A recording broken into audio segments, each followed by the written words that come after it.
Orange नदी दक्षिणी Africa की एक नदी है। ये दक्षिण अफ्रीका की सबसे लंबी नदी है। इसे लेसोथो में सेनेक्यू नाम से जाना जाता है। इसकी कुल लंबाई 2432 किलोमीटर है और ऑरेंज नदी का बेसिन लेसोथो से शुरू होकर दक्षिण अफ्रीका और उत्तर में नामीबिया तक फैला हुआ है। ऑरेंज नदी दक्षिण अफ्रीका और लेसोथो की सीमा पर स्थित ड्रेकेंसबर्ग पर्वतों में से निकलती है, जो भारतीय महासागर से लगभग 193 किलोमीटर पश्चिम में है और समुद्र तल से 3000 मीटर से अधिक की ऊंचाई पर स्थित है। ऑरेंज नदी नामीबिया के छोटे शहर ऑरेंज मुंड, जिसका अर्थ है ऑरेंज का मुहाना, और दक्षिण अफ्रीका के अलेक्जेंडर बे के बीच अटलांटिक महासागर में मिलती है, जो वाल्विस बे और केप टाउन के लगभग मध्य बिंदु पर स्थित है। इसके मुहाने से लगभग 33 किलोमीटर पहले यह नदी चट्टानों और रेत के टीलों से अवरुद्ध हो जाती है, जिससे ये लंबे हिस्सों के लिए नौगम्य नहीं रहती।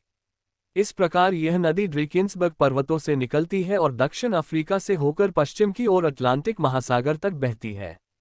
यह नदी दक्षिण अफ्रीका और लेसोथो और दक्षिण अफ्रीका और नामीबिया के बीच अंतर्राष्ट्रीय सीमाओं का हिस्सा बनाती है, साथ ही दक्षिण अफ्रीका के कई प्रांतीय सीमाओं का भी निर्माण करती है।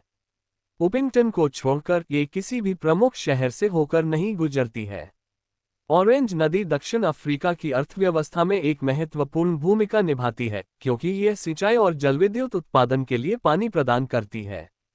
इस नदी का नाम डच अन्वेषक रॉबर्ट जेकब गॉर्डन द्वारा डच शाही परिवार हाउस ऑफ ऑरेंज के सम्मान में ऑरेंज नदी रखा गया था।